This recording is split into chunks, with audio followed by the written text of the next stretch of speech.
un palo, ¿no? Y ahora siento que ellos están como en la manera de decir, tengo 4 palos y lo demás relleno. El tiempo. En Caracas la temperatura es de 28 grados centígrados la máxima, 21 la mínima, con 17% de posibilidad de precipitación. En la isla de Margarita la temperatura es de 28 grados centígrados la máxima, 25 la mínima, con 0% de posibilidad de lluvia. En San Cristóbal la temperatura es de 23 grados centígrados la máxima, 21 la mínima, con 50% de posibilidad de precipitación. Datos económicos. Precio del petróleo WTI es de $90,93 por barril, mientras que el barril Brent cotiza $97,27 por barril. Precio de divisas en las mesas de cambio según el promedio Banco Central de Venezuela es de 623,49 bolívares digitales por euro y 535,38 bolívares digitales por dólar. El país en cifras. Casi 50% fue el crecimiento que registraron las ventas de vehículos nuevos en el país durante el primer trimestre de este año. Durante el primer trimestre del 2026, así reportó la Cámara Venezolana Automotriz durante la Asamblea número 56 de Concecomercio desarrollada en el Estado Lara.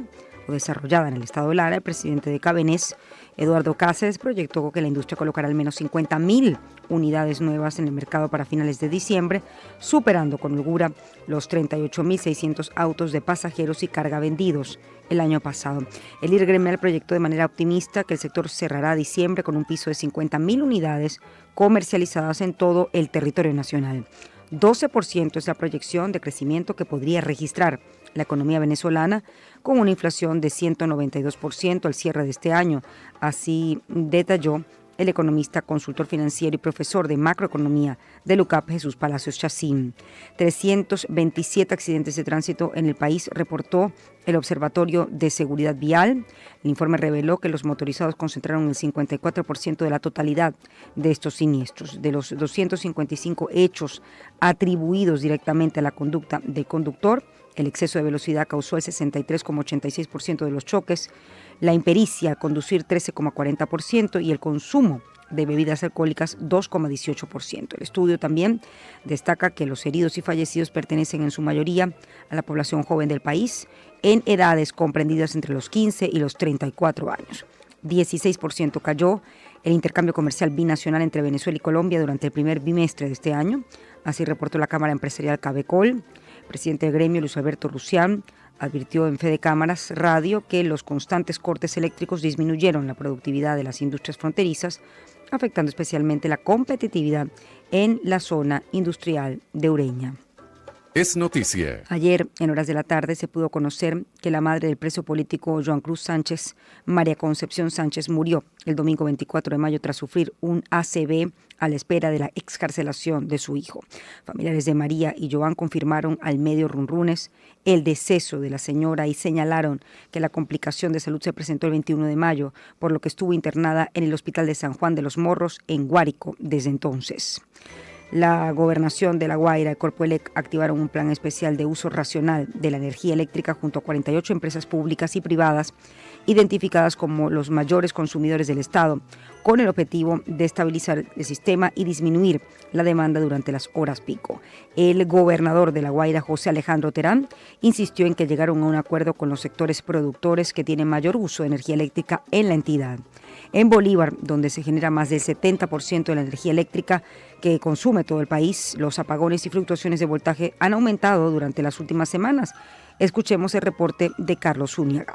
En el estado Bolívar, desde donde se genera más del 70% de la energía eléctrica que consume todo el país, los apagones y fluctuaciones de voltaje han aumentado durante las últimas semanas. La Asociación de Ganaderos de la región ha reportado que los empresarios del rubro evitan almacenar grandes cantidades de carne por miedo a perder el producto durante una prolongada falla de energía. En Ciudad Guayana, la gente procura tomar las medidas básicas, desconectar los aparatos al salir de casa o apenas ocurre un apagón e invertir en protectores de voltaje. Vivo en Vista del Sol y sí, constantemente se va la luz, a veces 2 horas, 1 hora y media o al instante llega, todos los días.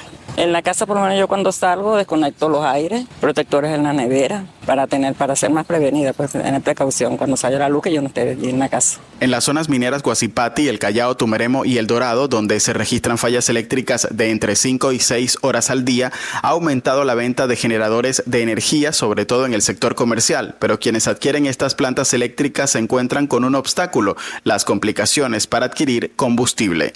En Bolívar, Carlos Uniaga, Unión Radio. Un juez español emitió ayer una orden internacional de detención contra Rodolfo Reyes, el principal accionista de la aerolínea Plus Ultra, en el centro de una investigación sobre supuesto tráfico de influencias en las que ha sido imputado el expresidente José Luis Rodríguez Zapatero. Según figura en la orden emitida por el juez José Luis Calama de la Audiencia Nacional Española, en 2017 la titularidad de real y gestión de Plus Ultra pasó a manos de Reyes y su esposa María Aurora López, para la que el juez también ha emitido una orden internacional de detención. Ambas órdenes se han emitido por delitos de apropiación indebida, tráfico de influencias, pertenencia a organización criminal y blanqueo de capitales. El presidente brasileño Luis Inácio Lula da Silva inició ayer un tratamiento de radioterapia en el cuero cabelludo después de que le fuera retirada una lesión en esa zona el mes pasado. Así informaron los médicos. El parte divulgado por el Hospital Sírio-Libanés de la ciudad de Sao Paulo afirma que se optó por la radioterapia superficial preventiva como tratamiento complementario tras la cirugía.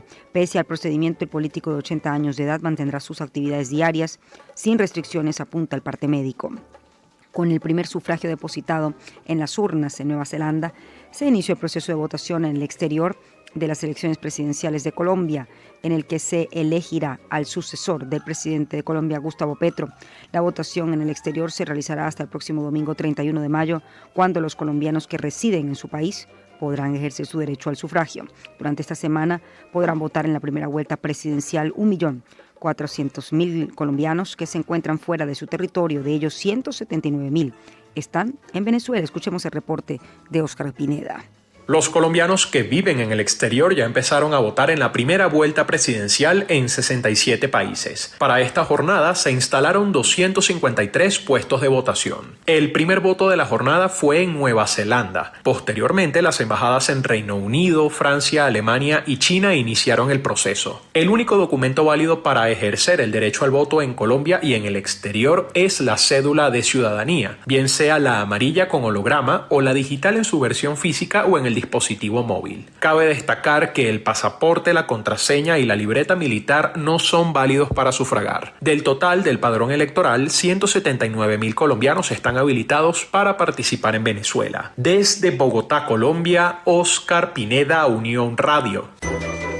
Frases que son noticia. Se ha comisionado a la Fiscalía 49 Nacional con competencia plena en materia de derechos humanos para que adelante las investigaciones correspondientes que permitan esclarecer lo sucedido y determinar sus causas. Así informó el Ministerio Público del país a través de un comunicado el inicio de una investigación penal con relación a la protesta protagonizada el domingo 24 por los presos del internado judicial de Barinas, en Juba, para denunciar presuntos malos tratos de funcionarios.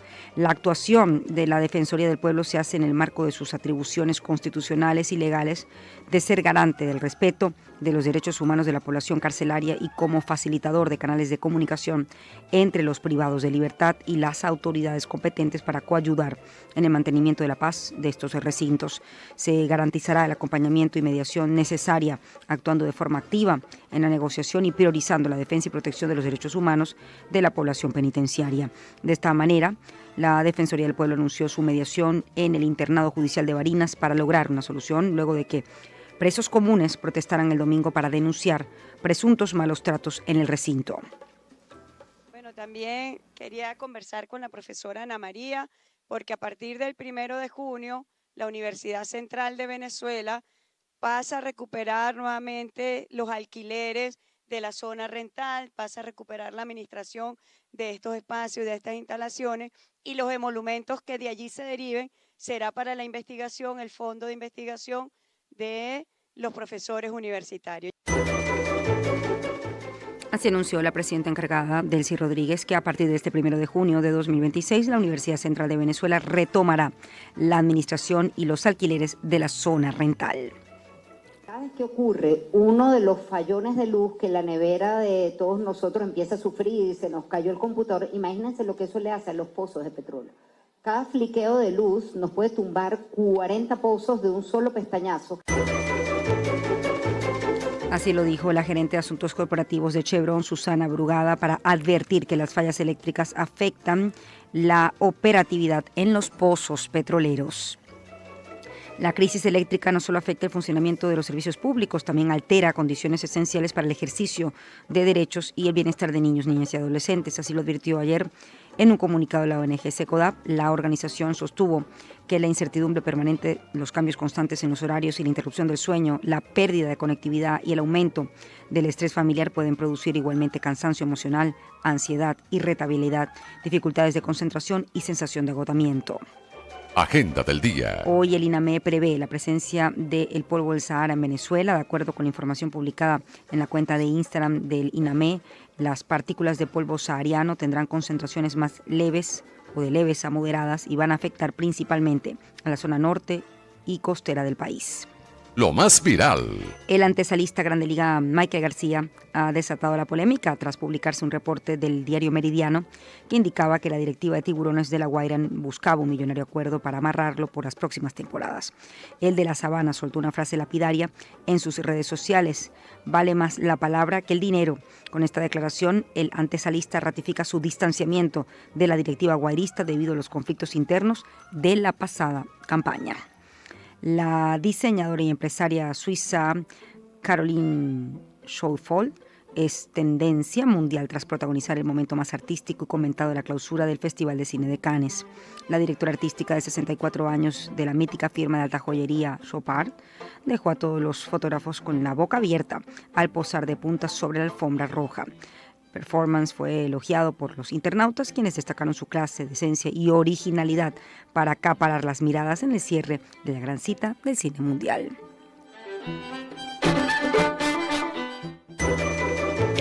La primera encíclica del Papa León XIV, Magnífica Humanidad, se volvió tendencia tras advertir sobre el avance descontrolado de la inteligencia artificial y el tecnofascismo de Silicon Valley. En 110 páginas, el pontífice con formación matemática pide a los líderes mundiales desarmar la inteligencia artificial para evitar su uso como herramienta de dominación económica y militar. El texto, que provocó un gran impacto en redes, incluye un raro mea culpa por la tardía condena eclesial de la esclavitud y elogia el periodismo de investigación.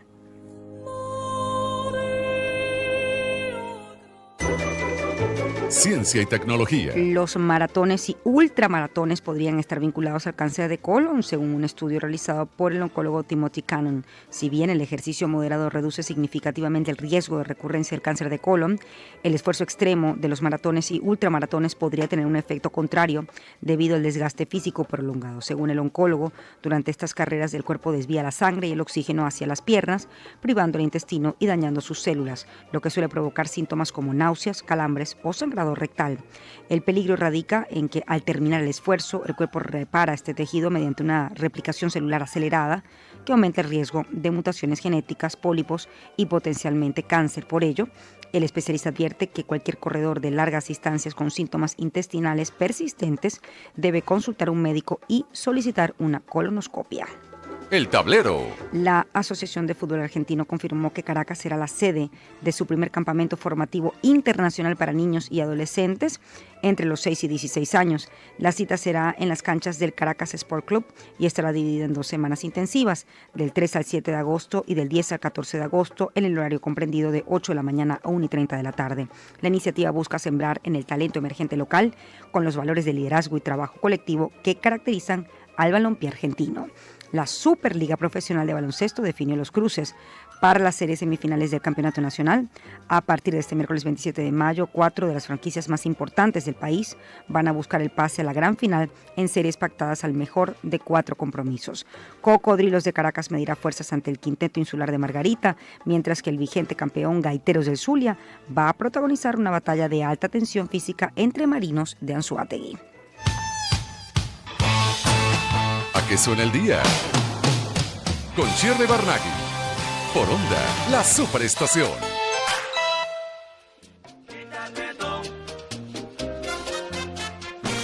Para que Y así nos suena el día Quítate tú, de Fania All Stars. La historia de las grandes ligas. Ayer habló español y tuvo acento venezolano. Salvador Pérez conectó el jonrón 312 de su carrera y le dijo con muchísimo respeto: quítate tú para ponerme yo, al mismísimo Iván Rodríguez, pelotero puertorriqueño.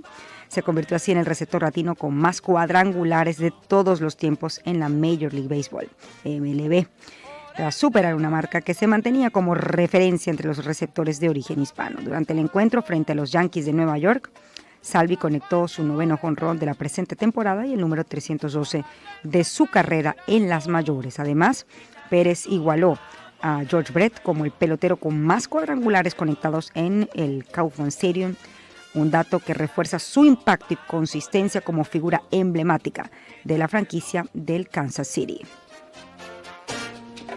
¿De dónde viene ese prieto? Se pregunta mucha gente. De la cantera de Ponce vengo yo.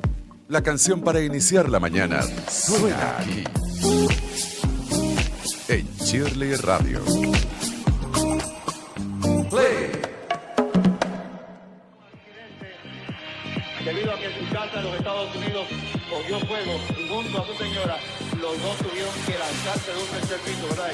Sí, son las cosas de la vida, pero estoy vivo y le doy gracias a Dios por estar vivo y gracias a Puerto Rico que se demostró. Un saludo especial a Estefanía Salas, quien me cuenta su mamá ayer por mensaje directo en Instagram que no se quería bajar del carro porque no quiere dejar de escuchar el programa, ¿no? Así que gracias por escucharme, Estefanía, a ti y a tu mamá, pero hay que bajarse del carro porque hay que estudiar. Entiendo que está en edad escolar y el estudio y el trabajo es la mejor forma de progreso, pero te agradezco mucho que en este tiempito que vas de la casa al colegio me escuches, así que muchísimas gracias a todos aquellos que así lo hacen. Vamos a esta hora a darle la bienvenida a Gemini. Gemini, bienvenido, cuéntanos qué pasó un día como hoy en el mundo. Hola Shirley, muy buenos días. Qué gusto saludarte para arrancar el día con la mejor energía. Te cuento de inmediato cuáles son los acontecimientos más importantes que ocurrieron en el mundo un día como hoy, 26 de mayo. 1805. Napoleón se corona rey de Italia. En la emblemática Catedral de Milán, Napoleón Bonaparte asume el título de rey de Italia, y es coronado con la histórica corona de hierro de Lombardía, expandiendo su poder absoluto por Europa. 1907. El nacimiento de una leyenda del cine.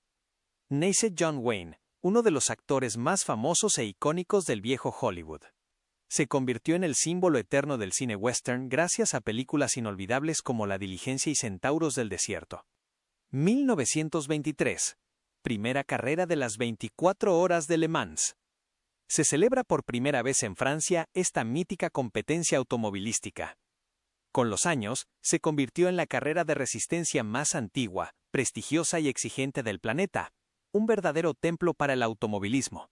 1926. El nacimiento del genio del jazz. Nace en Illinois el grandioso Miles Davis, trompetista y compositor que revolucionó la música en el siglo XX. Su obra maestra, Kind of Blue, es considerada por la crítica como el mejor disco de jazz de todos los tiempos. 1940. Comienza el milagro de Dunkerque. En plena Segunda Guerra Mundial, se inicia la Operación Dínamo para evacuar a contrarreloj a más de 300.000 soldados aliados atrapados por las tropas nazis en las playas de Dunkerque, Francia, una hazaña civil y militar sin precedentes. 1948. El nacimiento de Stevie Nicks, cultura pop. Llega al mundo la inconfundible voz principal de la banda Fleetwood Mac. Con su estilo místico y su talento, se consagró como una de las figuras femeninas más influyentes e icónicas de la historia del rock. 1972. Histórico acuerdo en la Guerra Fría.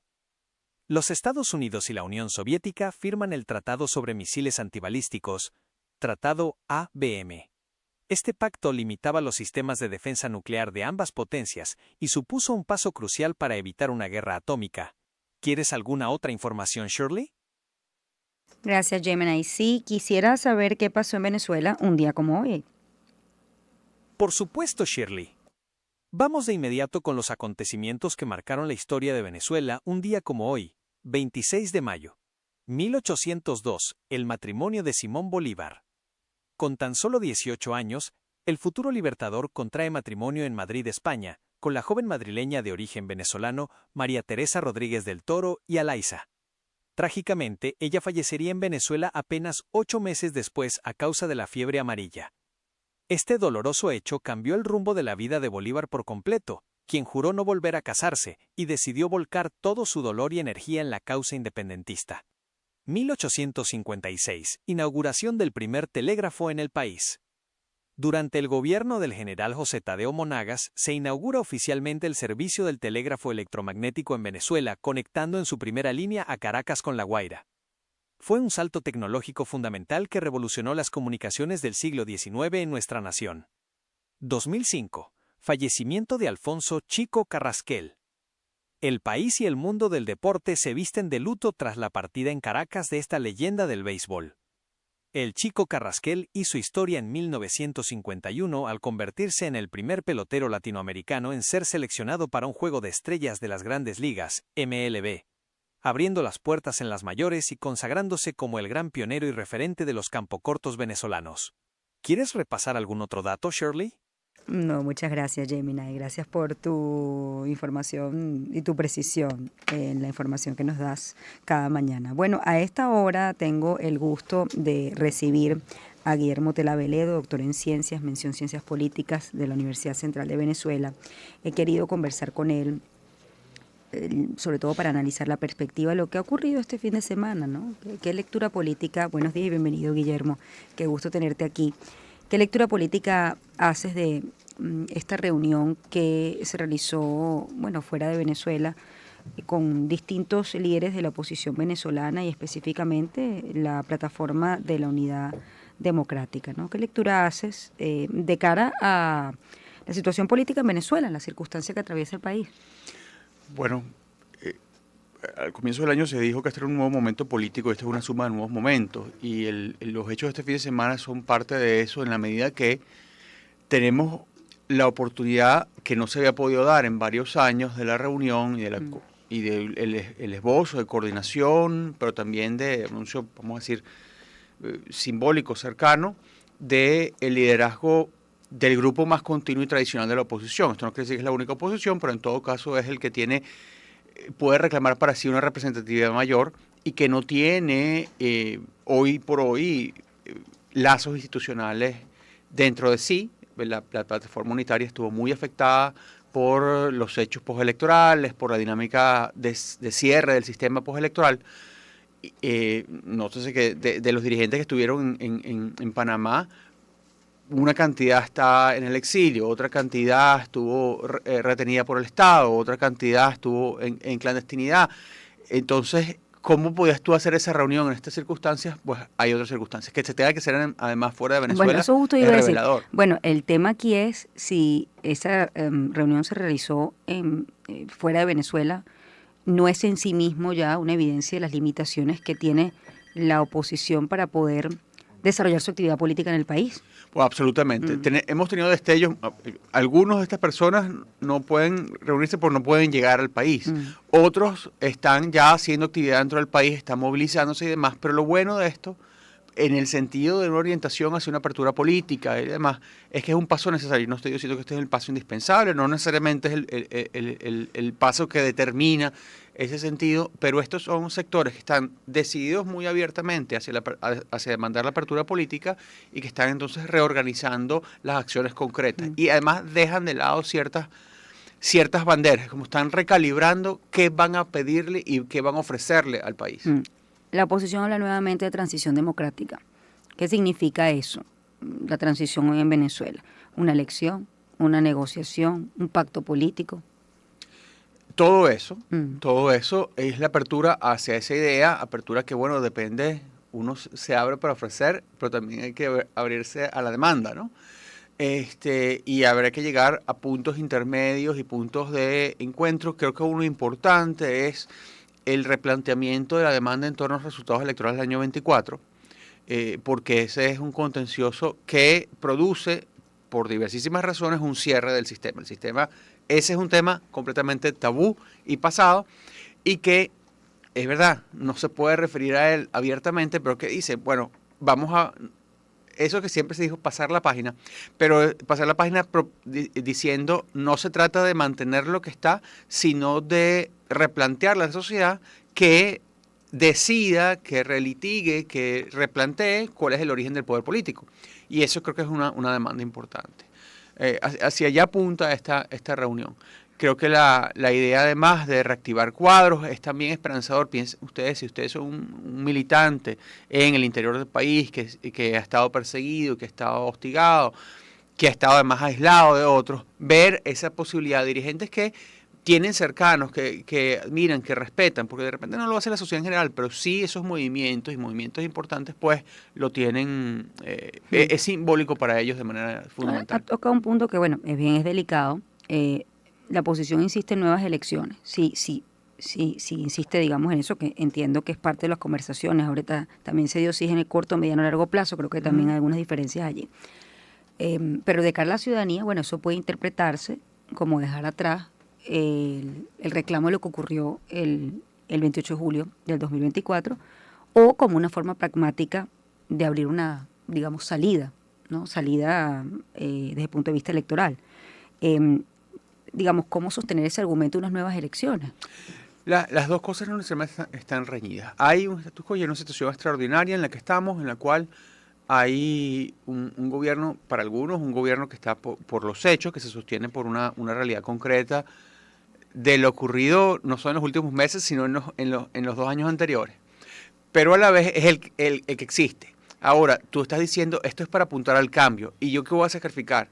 La idea de cambio general por una demanda que no voy a satisfacer y posiblemente no tengo el poder de satisfacer, o promover renunciando a ella en un sentido, sí, práctico, el cambio más amplio. Si yo me aferro ya a algo que ya está superado por los hechos, eso no quiere decir que lo que haya ocurrido es justo, que lo que haya ocurrido es correcto, que se justifique entonces todas las medidas que se tomaron en consecuencia de ese cierre del sistema. Pero digo, para yo poder hacer justicia, para yo poder promover el cambio, para yo promover el cambio de dirección que el país demanda o que yo interpreto que el país demanda, debo renunciar a esta bandera. Una bandera que es un impedimento. Y sí, apuntan a ello. ¿Quiere decir con esto, bueno, vamos a dejar a la gente de lado, esto no valió la pena? No, justamente para que eso tenga un resignificado que valga la pena en su causa, debo apuntar hacia allá. En esa reunión se vio a varios factores políticos sentados en la misma mesa. ¿Por qué se necesitan unos a otros, entendiendo que hay uno que tiene, sin duda alguna, mayor liderazgo y apoyo popular que los otros? ¿Sí? ¿Por qué se necesitan? ¿Qué mensaje quieren dar? Bueno, ¿es una alianza estratégica o una necesidad de supervivencia política? Bueno, la verdad es que ellos están respetando un mandato que fue un mandato concreto, el mandato de las primarias del año 2023, fue un mandato concreto hacia una candidatura. Pero la verdad es que el modo en que se da ese mandato, y el modo en que se ha manifestado y el modo en que más ha permanecido, indica que no hay realmente una competencia directa. No hay ningún referente nacional que se compare a María Corina Machado en esa posición, dentro del bando opositor. Ni internamente en Venezuela, ni ninguna otra organización, ni ninguna otra alianza. La plataforma entonces está haciendo deferencia a esa decisión. En el año 2022 decidieron, mira, que habría que abrirse la sociedad, habría que ir fuera de nuestro ámbito, y convocaron ese proceso dio un resultado, y aunque el resultado era concreto para unas elecciones que, bueno, estamos dejando atrás el resultado, la verdad es que resignificó como un cambio de dirección. Y uno dice, bueno, pero esas personas que siempre han estado ahí rondando, sí, pero no habían estado en esta posición, y también su visión estratégica fue coartada por los hechos después del 24 de julio de 2029. Así que, y sin embargo, mantiene en los sondeos que conocemos, en la opinión pública que conocemos, un elemento de apoyo, pero además un elemento simbólico importante, de reconocimiento internacional, de prestigio, que no tienen otros. ¿Y los otros qué tienen? ¿Qué ofrecen? Bueno, uno, la fidelidad a ese mandato. Eso es muy importante. ¿No? Se dice como sencillo, bueno, vamos a preguntarle a la gente. Y cuando le pregunta a la gente, yo no quiero que hacer lo que quiera la gente. No. No vamos a revertir una demanda social importante. Ahora, eso es en el caso de por qué ellos están allí respaldando ese liderazgo. La pregunta es por qué ese liderazgo los necesita a ellos, si lo tiene. Ya tiene. Pues mira, más que lo necesita, reconoce que ha habido una deferencia hacia esta figura, deferencia a su línea, sacrificios importantes en ese sentido. O sea, no puedes estimar, y no lo desestima, más bien al contrario, lo que ha ocurrido. Y hay personas que dan razones fundadas para que haya una confianza y que están prestando hacia una dirección general. Lo cual es una señal positiva. Siempre hemos dicho que se reclama unidad. A veces nos gusta que sea la unidad en torno a nosotros o en torno a la causa que nos gusta, pero en este caso es una causa que los trasciende a todos los involucrados, y yo creo que eso es positivo. Más bien es un gesto importante. Ahora, en términos prácticos, claro, son organizaciones con todo lo melladas que están, que tienen militantes, que trabajaron con sus militantes y sus activistas en la organización electoral, en la movilización, en la difusión del mensaje. Hay que ver lo importante que es eso. En un momento, incluso las bases trascendiendo a sus dirigentes que están, en algunos casos, remolones. Tan remolones que algunos tácticamente se separaron. No ocurre con los que están allá, pero en todo caso eso ocurrió. A ver, en términos pragmáticos, ¿no? Uno de los puntos que se discutieron es las elecciones, pero la fecha de las elecciones. Hay distintas posturas en esa mesa, hay distintas posturas dentro de la oposición, de todo el espectro político de la oposición venezolana. Naturalmente. Entonces, aquí el punto es, la pregunta es en torno a qué debe girar esa fecha, que las elecciones deben hacerse del corto, mediano o largo plazo. Sobre todo es, ¿realmente están las condiciones para en el corto plazo haya unas elecciones creíbles, fiables, dentro del país y bueno, que por supuesto la gente sienta que si vota, el que gane es el que representa su voto? Es que eso es el tema más importante acá. El daño que ocurrió en el año 24 a la dinámica electoral, que por supuesto viene de heridas previas y viene de escepticismos previos, pero tú estabas superando, la sociedad estaba tratando de superar, porque a quienes a veces acusamos fácilmente la abstención, pero la abstención tiene en la ciencia política causas diversas, y una causa importante porque es la microdecisión, no es un liderazgo que impone, sino la microdecisión del elector que dice, mi voto no importa, mi voluntad no importa, y como no importa, yo no me voy a tomar la molestia de asistir. Eso no es porque me lo mandó fulano o sutano, eso es una decisión, microdecisión allí, ¿para qué? Y eso es algo que un sistema que no quiere cambiar trata de promover. Entonces, el gran daño que hizo esta actitud del sistema que dice, yo voy a cerrarme a esta voluntad que pese a todas las discrepancias, pese a todas las dificultades, pese a todos los límites, va y hace en la magnitud que hace una expresión, la única que tenemos demostrable y puerta, pues la cierra, pues tú tienes que revertir eso. Y no lo vas a revertir con tranquilidad si no hay unos gestos de apertura hacia allá.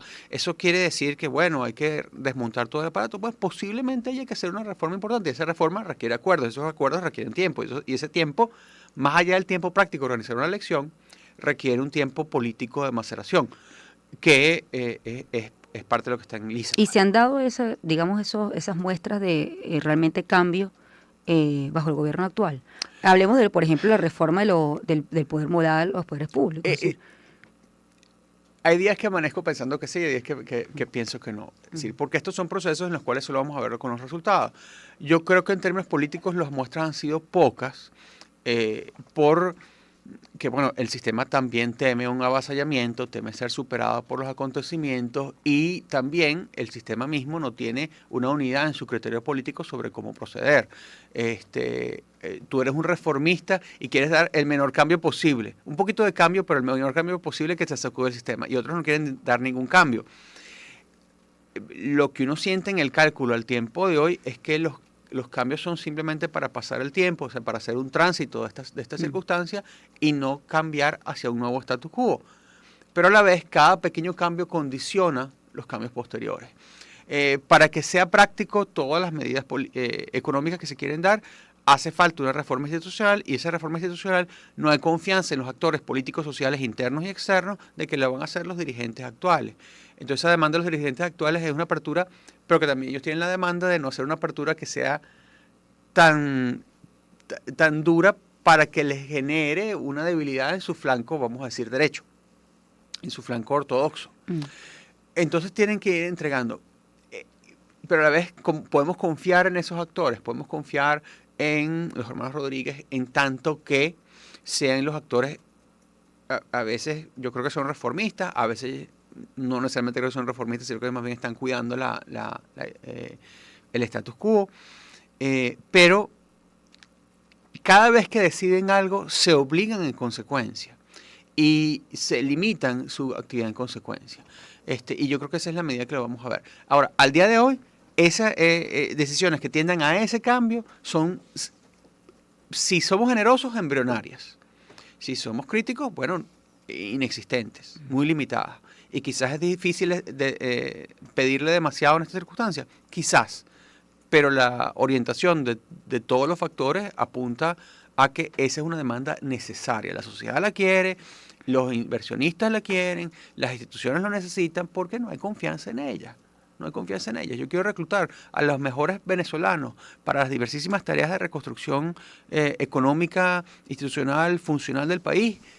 Tengo que tener una estructura confiable que yo pueda decir, bueno, esto es en serio. Sí, ahora, hay un punto interesante y me queda poco tiempo, pero sí creo que hay que tocarlo. ¿Puede la economía estar divorciada de la política? Es decir, que bueno, Venezuela tenga estabilidad económica con las decisiones acertadas que se tomen, pero con el mismo status quo desde el punto de vista político. Hay sistemas políticamente cerrados que lo han logrado. Como China. Sería mentira decirlo así, pero requieren un tipo de convulsión interna muy grande que barra con quienes tienen decisiones políticas erróneas. Esa confianza no existe hoy en ese modo en el país. Los actores externos, el Estado no tiene el poder que tuvo alguna vez para poder hacer eso solo. Entonces, en nuestra circunstancia, aunque teóricamente es posible, no lo veo viable. Yo creo que más bien una sociedad como la venezolana, por su cultura, por su actitud y por sus recursos, requiere una apertura política para hacer eso viable. Le agradezco mucho. Guillermo Tela Velez, doctor en mención Ciencias Políticas, Universidad Central de Venezuela, ha sido mi invitado a esta hora, 7:25. Así lo ve él. Ya volvemos. Somos el epicentro de la buena música y el entretenimiento. Despechos. Tengo bastante práctica. Una buena historia. Ellos tienen algo que contarte. Vidas que merecen ser escuchadas. En Shirley Radio. Hoy recibo en el estudio a Emma Rabe, modelo, actriz y bueno, Eterna Miss Mundo 1988. Ese título no se olvida. ¿Cómo estás, querida Emma? Bienvenida a casa. Bueno, muy bien y muy complacida de estar aquí en tu programa, Por Shirley. favor, Gracias. qué gusto. Finalmente lo logramos. Claro. Oye, la vez pasada tenías una década, 10 años sin visitar Venezuela, ¿no? Y bueno, este es un segundo reencuentro, ¿no? ¿Cómo viviste? Me gusta un poco explorar, digamos, ese regreso, cuando uno regresa a esta casa que además, bueno, tanto te dio en tu vida personal, en tu vida profesional, ¿no? ¿Cómo has vivido este regreso al país? Mira, el regreso es fabuloso. Yo, como digo, yo siempre veo mi país, porque mi país es Venezuela y lo veo desde mi corazón, desde lo lindo, desde lo hermoso, desde lo que dejé y lo que conseguí al regresar. O sea, siempre estará en mí esa Venezuela de todos los días. Porque la sigo viendo y la sigo amando y la sigo queriendo más y más y más. O sea, aquí está mi vida, mi retoño. Yo nací en Canadá, pero yo crecí aquí. Y como digo yo crecí en La Guaira, o sea, mi Guaira querida, Caracas, donde crecí después profesionalmente, donde está mi gente, donde yo sigo caminando ahorita que vuelvo a regresar y la gente me sigue, Emma. Entonces, oye, se te hincha el corazón. Qué bonito. ¿Y cómo fue cuando decidiste dejar ese Emma, es decir, ser reconocida a irse a Canadá, al frío de Canadá, tengo que hablar del frío de Canadá? ¿Cómo viviste esa etapa en tu vida? Que me gustaría hablar un poco de cómo, yo no sé si es la renuncia o el retiro o la pausa, digamos, en tu carrera, en tu vida personal. ¿Cómo lo describirías? Oye, yo no sé, o sea, fue un momento difícil de tomar una decisión en pro de los niños, ¿verdad? Y así me fui.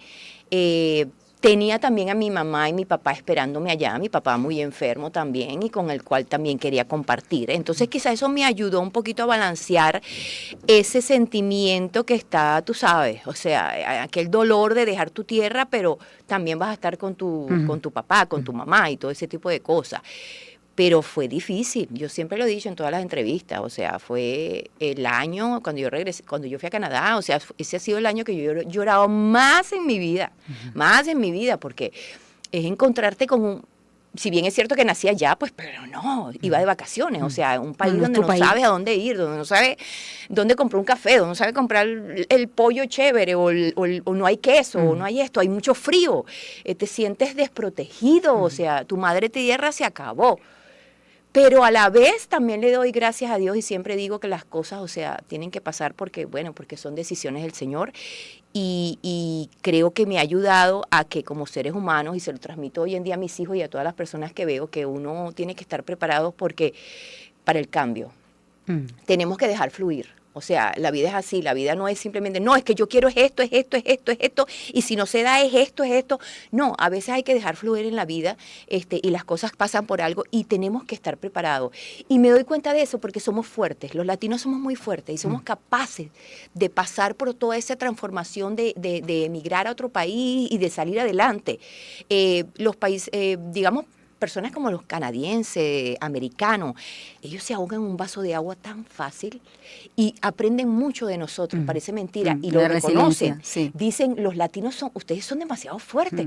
O sea, ¿cómo dejar una carrera? Siempre me dicen, tú, Emma, que dejaste una carrera, dejaste todo, o sea, y te viniste aquí. Le digo, bueno, pero fíjate, y ese es el ser humano. Ahora, ¿extrañaste cada día que en el momento que tomaste la decisión, bueno, tú sigues viviendo allá, ¿no? De no actuar de la manera que se hacía aquí, porque yo entiendo que allá incluso formas parte del círculo de actores de canadienses, ¿no? Sí. Pero bueno, el hecho de como tú tenías una novela tras otra, terminaba una grabación, ¿tú extrañaste cada día o extrañas cada día eso? Claro, eso es algo que siempre lo vas a extrañar. De hecho, porque yo sigo haciendo mis castings, mis cosas y esto, he hecho pequeñitas cosas, claro, el acento no me favorece, pero de repente logras lo de Sofía Vergara, mi amor. ¿Tú te imaginas? Chica, es que se me adelantó, ella ya se me adelantó. Claro, esa debilidad era su principal fortaleza, eso que intentó. ¿Verdad? Es correcto. Lo que pasa es que en Canadá es distinto a Estados Unidos. Ya los latinos están inmersos en Estados Unidos y es una gran comunidad y ya el español es así como que el segundo idioma. En Canadá todavía no, todavía pasa eso. Pero si bien es cierto, he tenido oportunidades maravillosas también allá. Extraño muchísimo, por supuesto, la actuación, pero acuérdate que estoy en mi otra faceta. Yo estudié fisioterapia, entonces yo logré entrar en ese campo que además adoro. Adoro. Entonces, yo pienso que lo importante en la vida es poder estar haciendo lo que a ti te gusta y lo que amas. Entonces, pasé de la actuación a lo que es la parte de la fisioterapia.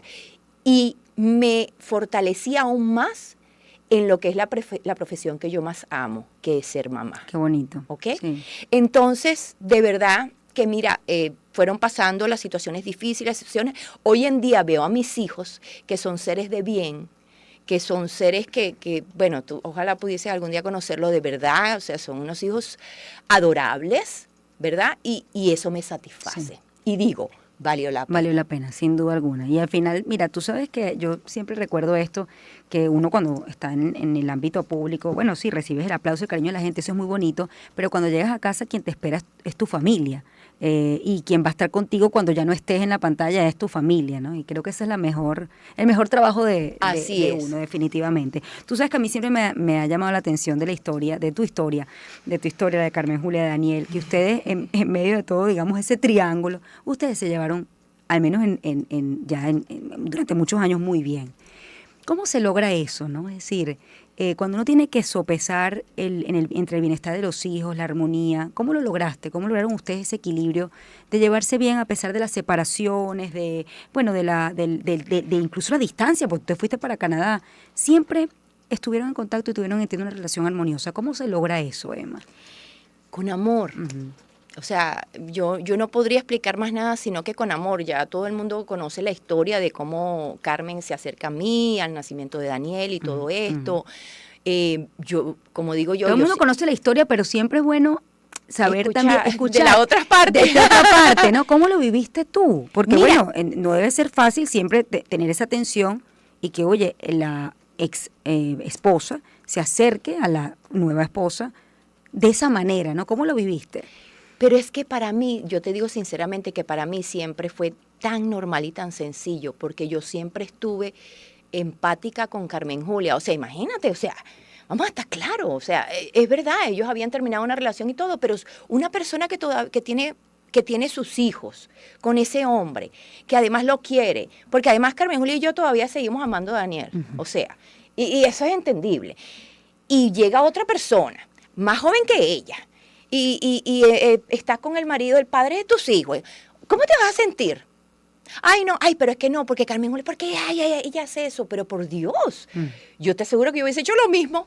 O sea, es un sentimiento que hay que darle tiempo, hay que darle tiempo en el espacio. Yo sabía que ella en algún momento, sí, es verdad que pasé muchas situaciones difíciles y muchas cosas que escuchaba, y sobre todo cuando están niños de por medio era lo que más yo trataba de controlar, o sea, de que, por ejemplo, Daniel, indiferentemente de los problemas que podía tener con Carmen, yo siempre le decía, no, mira, vamos a buscar a Daniela y vamos a Carlos y esto, y hablar y conversar, porque por más que sea, los niños son los que se afectan con la situación. Pero Carmen tuvo su tiempo para sanar, porque uno necesita tiempo para sanar en esta vida. Y lo logró, y cuando ella vino a mí, cuando ella dijo, bienvenida, o sea, ningún problema, de verdad que para nada. Y desde allí, de verdad comenzamos a ser una gran familia hasta el día de hoy. Y fíjate que me dicen, las dos continúan amando a Daniel. Sí, eso también, y yo siempre se lo digo a Carmen, sí. Le digo, Carmen, tú todavía sigues amando, de cuando yo estaba con Daniel, tú lo seguías amando, y todavía ahorita lo sigues amando. Y eso yo no te generaba conflicto No, la verdad que no, porque cuando te digo amando, quizás ya no es ese amor de aquel hombre, de mi hombre, de esto, pero cuando tú te casas, cuando tú tienes hijos con ese hombre, te separas por Y, por Z, lo que sea, pero siempre existe un sentimiento allí. Siempre, y tú siempre vas a recordar cuando te pones a pensar en aquellos momentos hermosos que tú viviste con tu pareja. Oye, ese sentimiento está allí a flor de piel. Y más aún ahora, cuando se nos fue de pronto. Eso. O sea, es una cosa que no esperábamos, me explico. Pero el amor siempre va a estar allí. Sí, indiferentemente, yo no sé, de pronto cuando yo estaba en Canadá, amor, Daniel, te aseguro, porque sabes que Daniel, mi amor, es un enamoradizo. De pronto tuvo unas cositas por allí, yo no sé, me explico. Pero yo igual lo sigo amando y lo seguí amando. O sea, es que Daniel es un hombre demasiado especial, demasiado bello. Nunca lo que la gente dijo, que sí, que era un hombre agresivo, o que le pegaba a las mujeres. Al contrario. Yo tuve una relación en Canadá, ¿verdad? Con una persona y eso se terminó. Y no digo que la persona no sea buena persona o lo que sea, pero no es lo que era Daniel. O sea, y lamentablemente uno compara mucho. Y yo para Daniel era una princesa. O sea, a mí que no me tocara a nadie, yo soy una princesa. Entonces, si tú no eres capaz de tratarme como una princesa, tú no eres para mí. ¿Tú por qué tomaste la decisión porque fíjate, no solamente te separaste, sino que también te fuiste del país? Sí. Pero te llevaste siempre bien con él. Es decir, toda la vida, siempre, siempre. Tuvimos ciertas diferencias en algunas cosas que no vienen al caso porque pues Daniel ya no está aquí y no. Por respeto. Yo respeto todo eso y sería ponerlo a él y a mí, cuáles fueron nuestras diferencias y hablarlo. Pero no está aquí. Pero fue una decisión que supongo te costó. Fue una decisión de ambos. Es más, y cuando yo estaba en Canadá, que yo llevaba como 2, 3, 4 meses, una cosa así, le digo, ay, Pito, esto es horrible, y no sé qué, no, yo es que me voy a ir, no sé, me dijo, flaca, quédate allí, los chamos necesitan otro ambiente, necesitan crecer por allá, vamos a ofrecerle algunas otras cosas por allá que en este momento no teníamos por aquí, aparte mi papá enfermo, mi mamá, o sea, yo sé que tú necesitas tu familia, quédate allá. Y yo me quedo. Y bueno, Daniel después nos va a ver y después regresa y todo eso. Y bueno, ahí las cosas se fueron enfriando un poco más y bueno, terminamos separándonos, ¿verdad? Pero eso fue así, pero yo nunca, o sea, toda la vida, Toda la vida estuvimos en conexión, toda la vida ayudándonos mutuamente. De hecho, cuando Daniel estuvo aquí en una situación muy difícil, quien lo ayudaba era yo. Bueno, tú estás aquí, por cierto, por la boda de uno de sus hijos, y eso habla mucho de la relación que ustedes lograron construir. Siempre me ha llamado particularmente la atención. Oye, Emma, el ámbito de la actuación, ¿no? ¿Cómo llegaste tú a esto? ¿Es algo que tú querías? ¿Siempre sentiste que tenías esto como forma de vida? ¿O te sorprendió, ¿no? Una vez que tú participaste como Miss Mundo 1988? La verdad que no, eso me sorprendió. O sea, yo me fui enamorando sin darme cuenta. Yo me fui dando cuenta que era algo que me atraía, pero yo no lo esperaba. Como todo el mundo sabe, yo estaba estudiando medicina, yo lo que quería era graduarme de médico, pero empezaron a abrirse puertas con el Miss Venezuela, a ofrecerme trabajos en televisión, hice un videoclip con Proyecto M, y ahí ese gusanillo como que, ay, esto me encanta, esto me gusta, esto, no sé, ¿verdad? Y entonces, bueno, empecé a decir, ok, con César Miguel Rondón, que acepto el enviado, y cuando entro al enviado digo, ay, pero esto como que me gusta, y entonces decido estudiar y decido encaminarme por allí, a la par con la parte de la medicina, ya no la medicina, pero la fisioterapia, pues, porque yo siempre decía, uno en la vida siempre tiene que tener un plan B. Mira qué sabio, de verdad, sabio. Inteligente de mi parte en aquel momento de muchachita joven, porque, conchale, una vez es muy inmaduro. Pero entonces, sí, empezó a enamorarme y a atraparme. Y cuando yo digo que yo llego a Canadá y yo sufro mucho y todo, porque imagínate, o sea, es como a ese nené que le quiten un peluchito, o sea, algo que tú estás aferrada, que tú amas, que es tu vida, que te pertenece, ¿me entiendes? Y de pronto siento que es como arrebatado. Es como que, bueno, esto se acabó y ahora reinventarse, ¿qué vamos a hacer? Y yo tuve tiempo, me pasó tiempo para entrar además en Canadá a hacer la fisioterapia, porque tenía que hacer reválidas y cosas y esto, y en ese interín pues pasaron muchas cosas, o sea, difícil, de verdad difícil. Y cuando te preguntan, ¿regresarías otra vez a Venezuela? ¿Tú te ves aquí de nuevo o tú crees que ya tu hogar está allá? Mira, ¿sabes? Yo aprendí, como vuelvo y te repito, cuando yo me fui para Canadá y todos estos años que han pasado, y con lo que pasó con Daniel y todo esto, que yo digo ya, la vida es un 360. Sí. Y ya yo no quiero pensar. Extraño mucho Venezuela, sí, pero no sé si yo, o sea, mis hijos tienen una vida allá. Y lo que sí estoy clara es que yo quiero estar donde estén mis hijos. Y si ellos van a estar allá, pues yo sigo con ellos, ¿me entiendes? Entonces, pero sí quiero seguir viniendo, yendo, pero no sé, o sea, si de pronto aquí las cosas cambian, si de pronto hay otras oportunidades y yo puedo venir y volver y no sé, es que de verdad te digo, no sé. Lo que tú dices, sobre todo la muerte de Daniel, que fue tan inesperada, sí. Bueno, a uno le cambia la forma de mirar la vida, ¿no? Me imagino que te pasó. Claro, claro. La vida distinta. Si uno se da cuenta que la vida es breve. La vida es un ratito. Sí. Y entonces, yo a veces, ahorita que estoy más conectada, gracias a la nena, en las redes desde el año pasado, yo digo, yo no sé qué la gente pensará de mí. Te digo sinceramente, porque cuando yo era una Miss, o sea, siempre la muñequita, la cosita, pero yo toda la vida he sido esto que tú ves. O sea, una guaireña, grosera. ¿De verdad? Digo todas las groserías del mundo. No parece. No, sí, señor, muy grosera, muy, qué sé yo. Ayer estuve en el centro y tendrías que preguntarle a la gente cómo soy yo. Soy así. Entonces, cuando tú llegas a esta edad, mis 57 años, que tú dices, ¿tú sabes qué?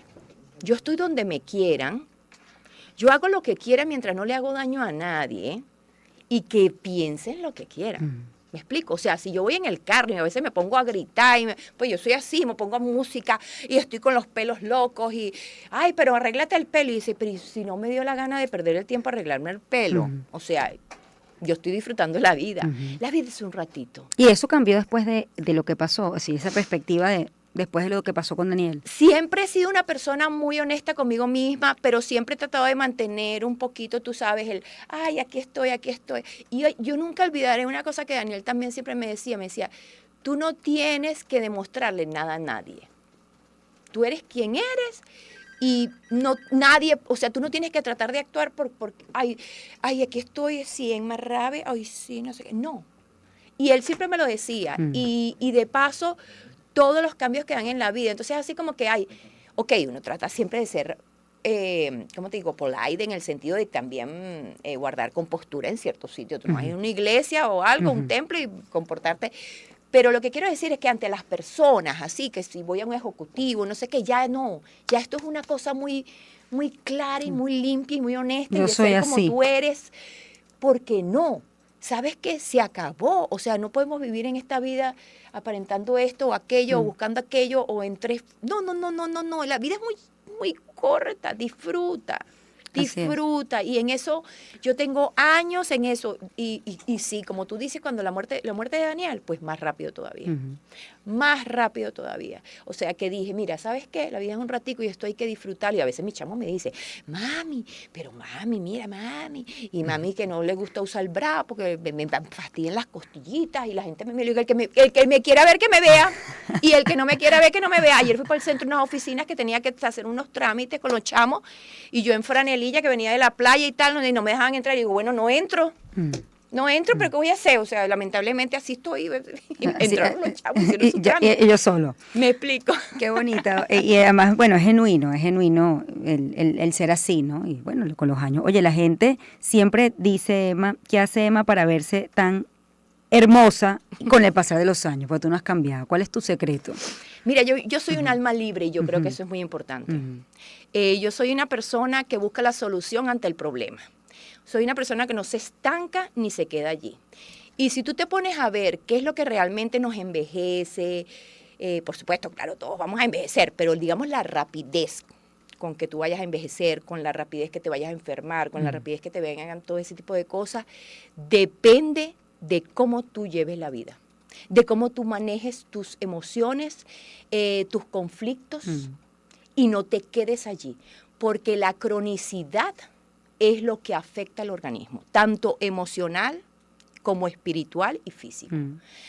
Entonces yo simplemente no me quedo estancada. Claro, todos tenemos problemas, todos tenemos dificultades, todos tenemos momentos difíciles, que tienes que llorar, patalear, no sé qué, pero siempre busca esa luz al final del túnel, al final del camino. No podemos quedarnos en eso porque la cronicidad del estrés, que lo considero el peor de todo, es el que te hace envejecer, el que te hace, o sea, y yo simplemente vivo una vida que de verdad trato de alejarme de las cosas negativas y ser feliz. Fluir. Me gusta mi yoga, eso sí, lo amo, pero es porque lo amo, me hace falta, tengo que ir y me siento espiritualmente, es una cuestión de respiración, de emocionar, es una cosa así como mi hijo que necesita el gym, ese es todo el tiempo se va para allí, yo me voy para mi yoga, me gusta estar en la naturaleza, me quito los zapatos, me ando en pie descalzo, o sea, ese tipo de cosas. Yo me quedo con esta frase, decías, bueno, yo no tengo que demostrarle nada a nadie, que es la que te decía Daniel, pero te costó mucho llegar a eso, porque, bueno, así como has sido actriz, también has estado en el ojo público, viste la situación. En ese momento quizás no lo veías así, ¿te costó llegar a esa resolución? De verdad, no. Pero porque viene eso, uno viene con ese bagaje, con ese luggage, como digo yo, de ese peso, o sea, ese equipo de cuando te crían, ¿verdad? ¿Y cómo lo crían a uno? O cómo me criaron a mí, mi abuelita siempre, el que dirán, cuidado, mi amor, ustedes, porque el que dirán, entonces todas esas cosas se te mueven en tu cabecita y tal cada vez que vas a tomar una decisión o hacer algo. Entonces, pues eso afecta, pero realmente al final, no, yo diría que no fue difícil. Bueno, te espero verte aquí pronto en Venezuela en las tablas, aunque sea una que otra vez, ojalá y eso se pueda dar, Emma, me encantaría verte actuando eso yo quiero. O en la televisión venezolana, quién sabe. 7:55, vamos a hacer una pausa, siempre bienvenida a tu país, ya volvemos. Posible cronograma electoral oportuno, escuchemos parte de sus declaraciones.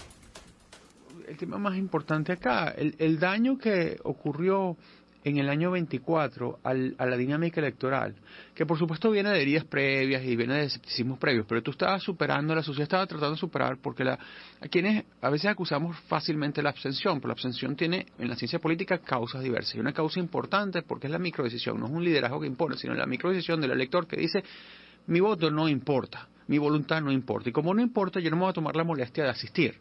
eso no es porque me lo mandó fulano o sutano, eso fue una decisión, microdecisión allí, ¿para qué?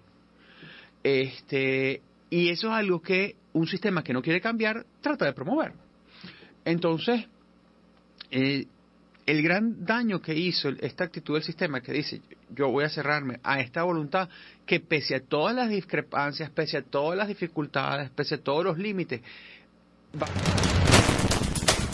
El expresidente del gobierno español, José Luis Rodríguez Zapatero, ha pedido al juez que investiga el caso de la aerolínea Plusulta aplazar su declaración en calidad de investigado ante la Audiencia Nacional de España prevista para el 2 de junio. Rodríguez Zapatero, del PSOE, el Partido Socialista Obrero Español, está investigado por liderar, según el juez, una supuesta red de tráfico de influencias ante instancias públicas en favor de terceros, principalmente la concesión de un préstamo de 53 millones de euros de dinero público para el rescate de la aerolínea Plusultra en 2021 a cambio de beneficios económicos.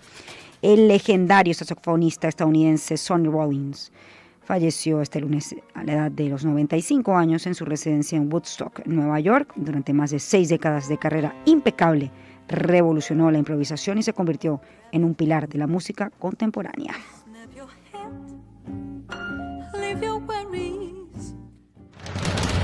La Defensoría del Pueblo desplegó una comisión en el internado judicial de Barinas con el objetivo de velar por los derechos humanos de los privados de libertad.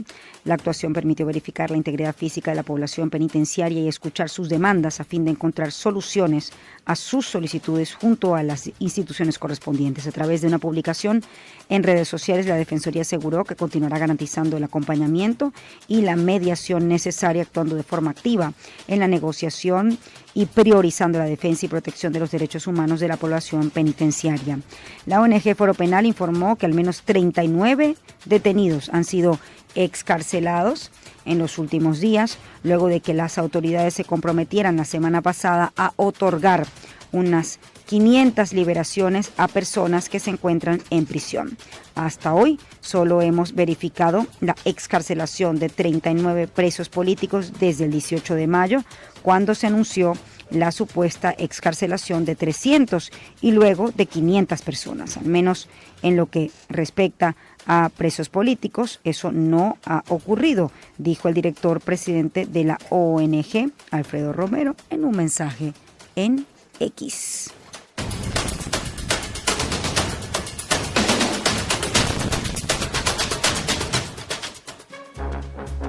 Explora las noticias y las historias detrás de los grandes personajes en Shirley Radio, por Onda, la superestación.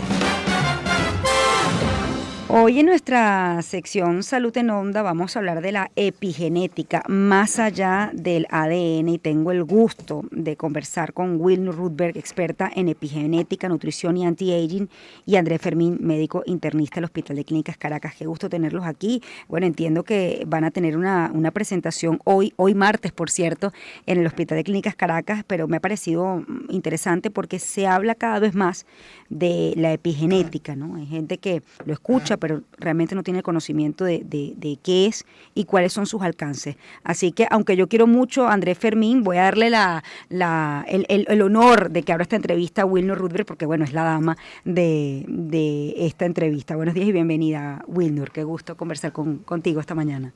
Hola, Shirley, buenos días y gracias por tenerme acá. Y gracias también a Andrés por invitarme. Él articuló todo, ¿no? Sí, médico y productor. Sí, él es el experto en todo esto. Así es. Bueno, buenos días. A ver, hablemos de la epigenética, ¿no? Sobre todo a mí me llama la atención que esto viene estando presente, digamos, en el escenario público, en el dominio público, y quizás se sabe poco, ¿no? Y me pregunto, o se sabe de hace mucho, pero no se daba a conocer, ¿no? ¿Qué ha pasado para que la gente empiece a acercarse a ese tema? ¿Y qué es la epigenética? ¿Qué nos ayuda o en qué nos ayuda o nos beneficia nuestra salud? Bueno, vamos a comenzar por el nombre. Epigenética. La genética son nuestros genes y eso van a estar con nosotros toda la vida. La epigenética es la ciencia que puede cambiar tu entorno y cambiar toda esa afección que tenemos a nuestro alrededor, pero que no va a cambiar nunca nuestro ADN. Nuestro ADN va a sigue siendo el mismo durante toda nuestra vida. Entonces la epigenética, la epi viene del griego, está por encima de la genética, es la que la modula, ¿ok? Entonces simplemente es la ciencia que estudia nuestros genes y nuestras células para saber cuáles son nuestras necesidades más importantes, qué es lo que necesita nuestro cuerpo en realidad, porque no lo sabemos, ¿ok? Y qué debemos hacer para que estemos en bienestar y salud todos los días de nuestra vida y no llegar a una enfermedad. Esto es prevención, ¿ok? El enfoque es preventivo. Exactamente. Ahora, el margen, yo diría de error, ¿no? Porque cómo uno puede saber, según su ADN, que eventualmente pudiese tener algunos padecimientos. ¿Hay forma de saberlo o es únicamente es algo azaroso? Bueno, ahí estamos entrando con esto que me estás comentando a la genética. Okay, la genética es la ciencia que te dice, okay, exactamente lo que tú me estás preguntando, pero la epigenética es la que te previene de todas esas enfermedades, ¿ok? Por ejemplo, en mi familia han habido cánceres, ¿ok? Mi madre, mis abuelas, mis tías. Entonces yo me realicé un test genético para saber mis genes, o sea, para saber si yo tenía esos genes que mis abuelas y mis familias tenían. Y tengo uno de ellos, que es el de colon. Pero entonces, ¿qué hago yo con la epigenética? Yo tengo ese gen, pero yo lo tengo que tener desactivado, apagado. ¿Qué tengo que hacer? Entonces la epigenética me informa qué debo yo hacer para mantener ese microbioma, ese colon en perfectas condiciones, con las bacterias adecuadas y tener un estilo de vida adecuado. Entonces, ¿qué tengo que hacer yo? Comer adecuadamente, entrenar, tener esas bacterias como debe ser, comer kéfir, yogur, o sea, alimentos que tengan esos probióticos que me puedan ayudar a estar en bienestar y salud. Entonces, en mi caso, por eso te lo expongo de esta manera, yo sé que yo tengo el gen, pero yo lo voy a tener apagado. Yo decidí tenerlo apagado. O sea, tú tienes el poder en tus manos de hacer de tomar las decisiones adecuadas para estar en bienestar y salud. A ver, Andrés, desde el punto de vista médico, ¿no? ¿Cómo ha recibido la ciencia o el ejercicio de la medicina la epigenética? Es decir, en este contexto, bueno, generalmente la gente acude a un médico cuando ya tiene la dolencia. No sé si tenemos el enfoque, digamos, preventivo. Y tampoco sé si el médico lo tiene, ¿no? Entonces, bueno, ¿cómo llega la epigenética o cómo se puede incorporar al ámbito de la medicina? Yo pienso que ese es el quid de la cuestión, ser preventivo para evitar muchísimas enfermedades, como dice Wilner. Tú naces con una carga genética inalterable, pero ya hay estadísticas que tú puedes modificar el 80% de ese riesgo. Entonces, la epigenética, evidentemente, con cambios de hábitos, con cambios de estilo nutricional, de estilo de vida, de dormir mejor, de una actividad física adecuada, indudablemente que te va a ir modelando. Tú naces con tu carga y tú tienes un switch al cual puedes encender o puedes apagar de acuerdo a una determinada circunstancia. ¿Qué es lo que queremos? Incorporar esta nueva tecnología para que hagas más prevención y puedas vivir mejor y por mucho más años. De hecho, es bien conocido que la expectativa de vida ha ido increciendo en los últimos años. Entonces, nosotros queremos todavía contribuir no solo a vivir más tiempo, sino a vivir mejor. Es pura prevención, eso es lo que queremos. Ahora, por ejemplo, un paciente llega a su consulta, puede ser con una dolencia, pero no tenemos este enfoque preventivo, pero supongamos que no. ¿Debería incorporarse de forma rutinaria que se haga, digamos, una evaluación epigenética? Yo sé que no hemos llegado allí, pero yo sé que ese es el objetivo. O sea, esta es la controversia, porque como tú bien hiciste la introducción, hay mucha, digamos, duda, expectativa, desconocimiento de la utilidad de esto. Pero no hay duda, tampoco la tenemos nosotros, que hemos estado leyendo y revisando bastante material de esto, de que desde 1940 esto viene haciéndose común, en que tú puedes modificar tu carga genética con todas estas actividades, que tú cambies tus hábitos, como dije antes, de nutrición, el tipo de alimento que consumas y todo eso. Sí. De hecho, para llegar un poquito más a esta parte médica que tú estás preguntando, tenemos muchos médicos en Europa, que están utilizando la epigenética en la parte de oncología.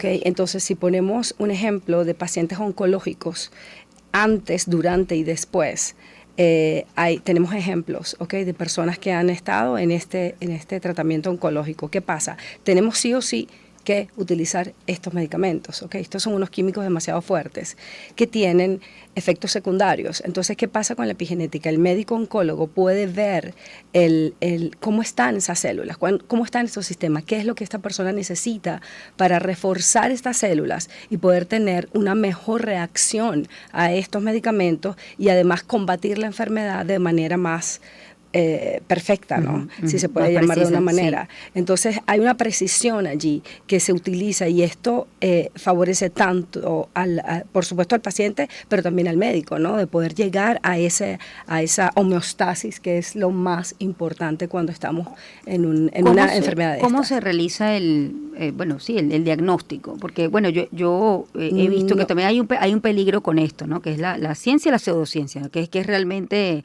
lo correcto y lo que está pegado a resultados comprobados. ¿Cómo puede uno tener el estudio de su epigenética? Bueno, primero que todo, no damos un diagnóstico, porque esto es prevención. La palabra de diagnóstico no la utilizamos porque no hablamos de enfermedad como tal.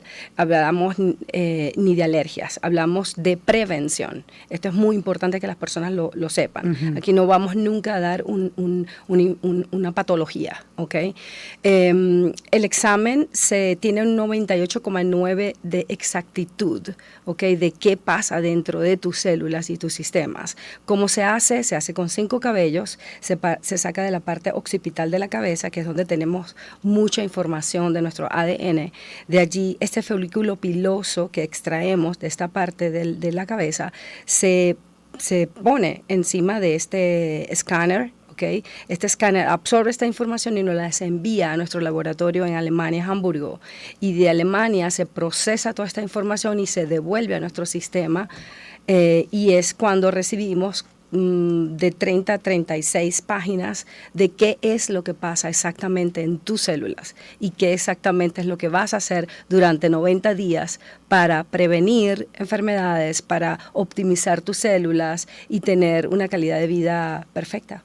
A ver, y esto interesante porque se toma del cabello, ¿no? Es decir, esto puede tener un grado de precisión tal, me dicen 98, como para que el médico lo tome como un insumo para guiar al paciente. Sí, más allá de que no se hace diagnóstico, eso te va a permitir acercar al paciente, al enfermo o al sano que consulte para evitar enfermarse a esas situaciones que yo ya te mencioné. Sí. Luego, se toma el folículo piloso y del cuello hacia arriba porque es la zona que está mejor irrigada. Es ahí donde tiene la carga. Eso sí es una situación controversial, pero claro, esto te ofrece ventajas de no sacar saliva, de no extraer sangre, de no extraer muestras biológicas que se puedan contaminar. Entonces, el margen de precisión sí supera el 98%, precisión de lo que tú debes hacer. Ahora, más allá de eso, esto no es una alergia, o sea, a ti en tu test epigenético te sales que en los próximos 3 meses no debes comer huevos, eso es lo que dice ahí, pero si yo he comido huevos toda la vida, o sea, que me coma uno cada 15 días no va a cambiar nada, pero la tendencia es que no lo comas para tratar de evaluar el resultado mientras no lo usas. ¿Me comprendes? Sí, entiendo. Entonces, esa es la realidad, es un apoyo. Yo creo que esto es un coadyuvante a la medicina que nosotros hacemos basada en evidencias. O sea, no creemos en la medicina empírica. O sea, por eso es que queremos dar ese énfasis en que nosotros trabajamos con medicina basada en evidencia, no en la experiencia solamente. Pero ustedes tienen esta suerte de conversatorio, pero me pregunto si viene precisamente, Andrés, motivado, vamos a hacer el comparativo, si en Venezuela esto es algo que es muy nuevo y en Europa es algo que ya es un camino que está más incorporado a todo el tema de la consulta, porque usted es venezolana, pero ¿dónde vive? Estocolmo, Suecia. En Estocolmo, Suecia. El doctor Andrés Fermín se la ha traído para acá para que nos dé o sea, que tiene un camino recorrido. ¿Cómo estamos con respecto a Latinoamérica? ¿Cómo está respecto a Europa con relación a la epigenética? Mira, la epigenética, como mencionó el doctor Fermín, pues se está hablando desde los años 70, los años 40, ¿no? Pero desde hace 6 años, este laboratorio alemán realizó este test, ¿ok? Y entró en toda Europa, o sea, ha habido una evolución súper grande, ¿ok? Muchos médicos, muchas clínicas están interesados en esto porque lo llama la medicina del futuro, está revolucionando esto. Entonces, hemos entrado, estamos en Latinoamérica, estamos en Estados Unidos, pero en Latinoamérica estamos entrando este año. Okay. En Venezuela es ahorita, o sea, en este momento. A ver, Andrés, en Venezuela, ¿cómo has visto tú el tema de la epigenética? ¿Es algo muy, muy innovador? ¿Está creciendo? Es innovador y en el caso de nosotros incorporamos esta relación más allá del empirismo de que es una casa de salón de belleza, un spa, no, está en relación clara con la medicina convencional, la medicina que nosotros hacemos. O sea, yo hago medicina interna, o sea, conozco el manejo de un paciente grave además. Entonces, la intención de nosotros incorporar esto como una herramienta es básicamente prevenir las enfermedades y que mejore la calidad de vida del paciente. Tú has dado con un punto importante. A mí me tomó mucho tiempo tocar el tema de la epigenética aquí, porque veía que aquí, sinceramente, y voy a confesarlo, veía que aquí, bueno, lo hacía primero en lugares que no son unas clínicas o hospitales, eso ya me parecía un poco dudoso. Entonces yo decía, bueno, ¿será que es una ciencia, una pseudociencia? Y esto empezó a cambiar cuando empecé a notar que, bueno, los médicos estaban cada vez más abiertos, pero creo que es fundamental que eso sea en una clínica, es decir, una clínica y con médicos que estén formados para eso, ¿no? Entonces... claro, es que había minúsculas opciones en el país, pero manejadas en salones de belleza, como te dije, en spa, en gimnasios. Entonces, bueno, por supuesto, eso le restaba. Y aún, esto es un trabajo de largo alcance, a largo plazo, en que esto se afiance como una herramienta que nos va a ayudar a prevenir muchísimos problemas. Bueno, yo tengo que despedirlos, pero sí vamos a invitar a la gente. El evento es Epigenética Más Allá del ADN, diseña tus hábitos y busca tu mejor versión, así se titula. Es hoy martes 26 de mayo en el Hospital de Clínicas Caracas a las 2:30 del mediodía. Se pueden inscribir al 0212-508-6121 o el Instagram es caracaswellness.center, ¿no? Así es. Allí pueden inscribirse, tienen chance, es abierto al público.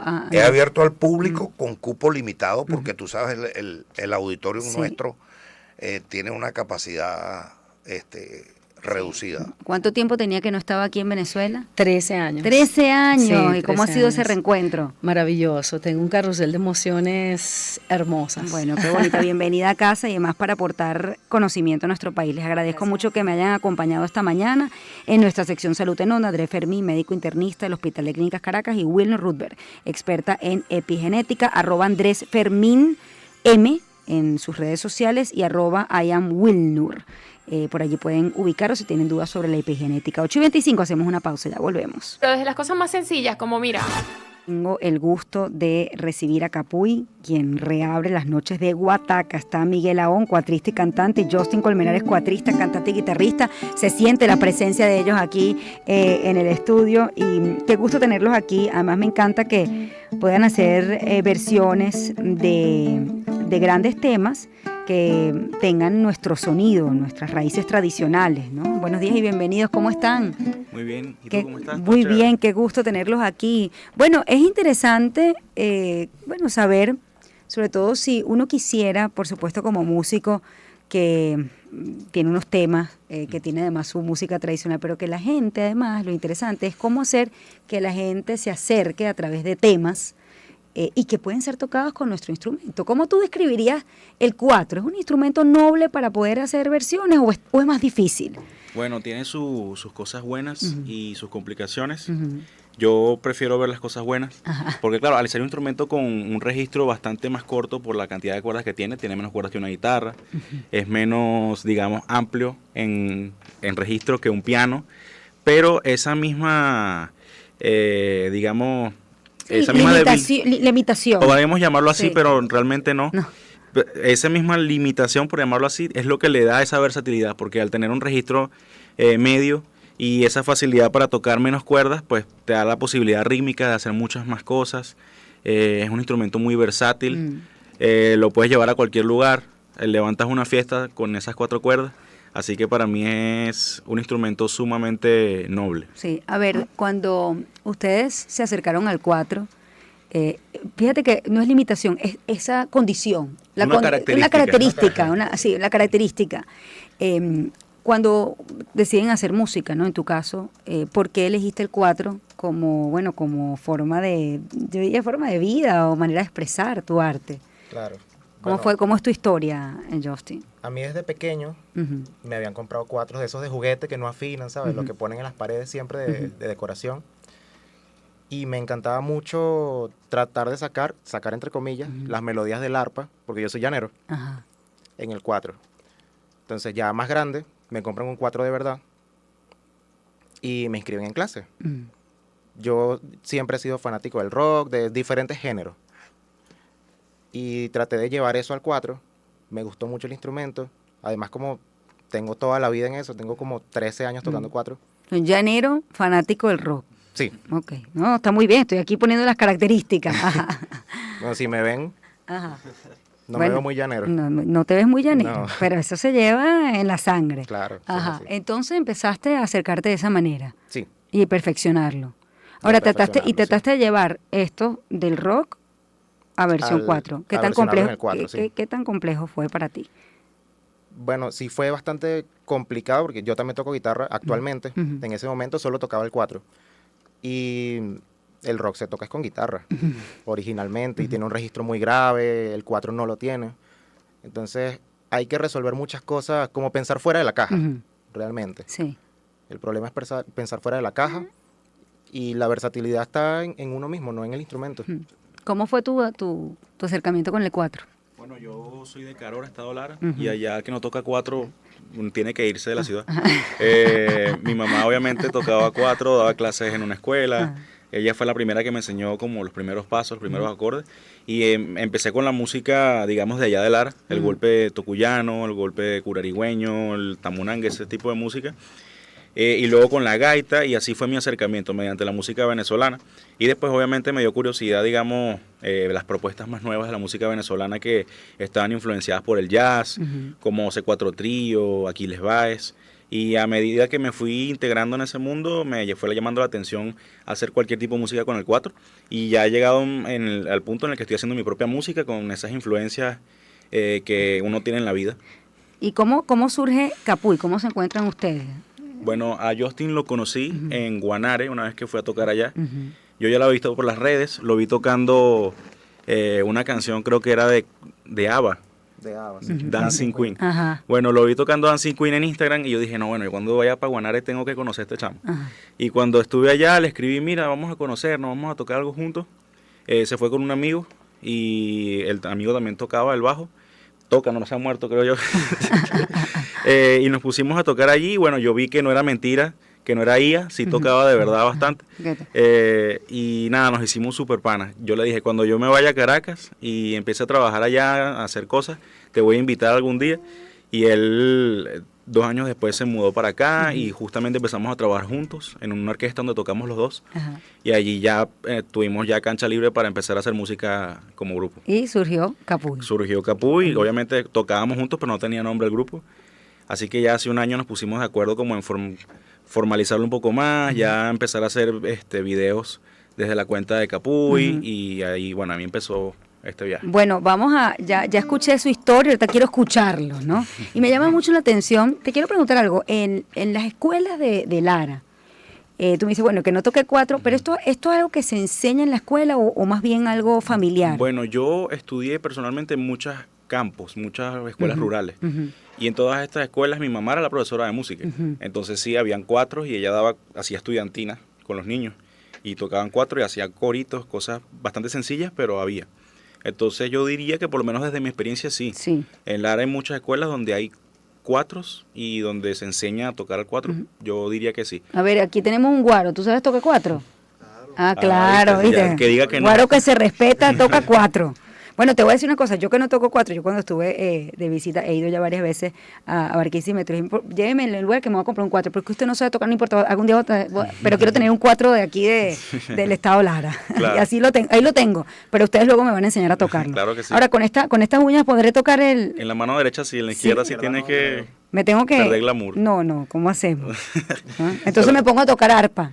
Eso sí también, puedo, ahí claro, sí, o sea, ahí sí funciona puedo, ahí bastante. puedo. Bueno, vamos a escuchar a Capuy, sobre todo, quiero primero esa fusión, ¿no? ¿Qué tal si me tocan esa fusión que tienen ustedes, que buscan incorporar otros géneros y llevarlos al 4? A mí me ha llamado la atención que ustedes han hecho en versión 4 Idilio. Ah, sí. ¿Qué tal? ¿Me lo tocan un pedacito? Ah, bueno, dale. A ver, ajá, ahí está.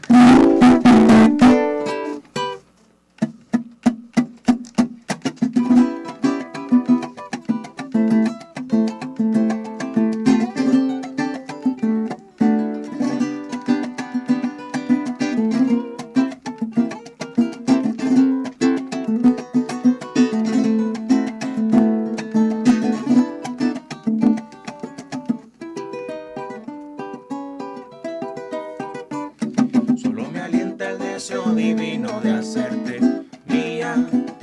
Más me destruye la incertidumbre que estoy pasando. Es que la nieve cruel de los años mi cuerpo enfría. Y se me agota ya la paciencia por ti esperando. Y se me agota ya la paciencia por ti esperando. Que a besos yo te levante al rayar el día. Y que el idilio perdure siempre al llegar la noche. Y cuando venga la aurora llena de goce, se fundan en una sola tu alma y la mía. Y a besos el día nos sorprenda, corazón. La noche sea tan solo de los dos. Juntos solos tú y yo se fundan en una sola tu alma y la mía. Se fundan en una sola tu alma y la mía.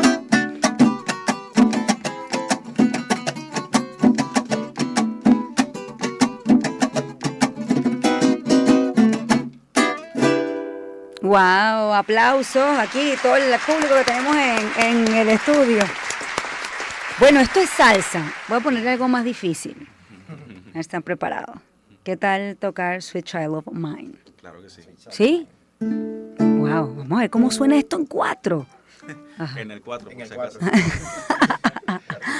Ay, yo me eché chinazo. Esto va para un blooper. Ujú.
Wow, ¿qué tal? ¿Cómo sonó eso en el 4 de ese Child of Mine? Tengo otra. Está pendiente. ¿Qué tal Eye of the Tiger? Dios mío, ya voy a grabar esto. A ver.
Wow, no. Yo he quedado sorprendida. Oye, pero yo creo que también es justo, así como hemos tocado los covers, de escuchar los temas de su autoría. Capuy, El Momento, ¿cuál creen de estos dos que refleja su esencia? Bueno, Capuy es un tema que compuse hace no mucho tiempo. Básicamente, Capuy significa luna en Pemón, ¿no? Entonces yo quise escribir una canción un poco, digamos, con una instrumentación más rockera, pero utilizando el 4. Obviamente aquí no hay batería, no hay nada. Esa la pueden escuchar mañana en nuestro concierto si gustan ir. Aquí tengo la información. El miércoles 27 de mayo en la sala de conciertos del Centro Cultural de Arte Moderno. En la sala experimental. Ajá, experimental. Sí. Ok. Hora 7 de la noche, ¿no? Ahí van a estar ustedes. Y las entradas me imagino que puede ser en la taquilla, porque aquí no me dice el lugar donde se pueden... Liberty. En Liberty, ok. En Liberty.com. Liberty.com. Bueno, entonces van a escuchar Capuy, pero vamos a darle un pedacito. Vamos a hacer que el momento lo escuchen mañana y aquí vamos a escuchar Capuy. ¿Les parece? Chévere. Bueno, básicamente, déjame explicarte un momentico. Sí. Esta canción tiene un poquito de español y un poquito de Pemón, porque yo quise hacer una canción en honor al nombre de la agrupación, y entonces le pedí ayuda a una persona que sí hablaba Pemón para reinterpretar lo que yo escribí en español. Entonces Qué tiene bonito. un poco de las dos cosas. Bueno, adelante, ahí tienen el micrófono.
Tal vez nunca vendrá la La lluvia está cayendo en mi mundo de sal, luna, en tu manto de blanca paz, calma el ruido de mi pesar con tu luz de cristal.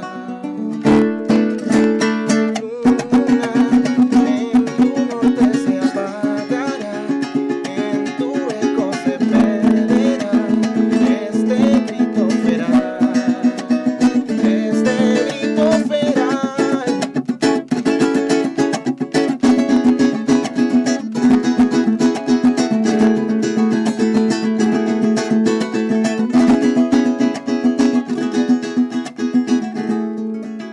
En adobe yuro kai no nai, nari kedai,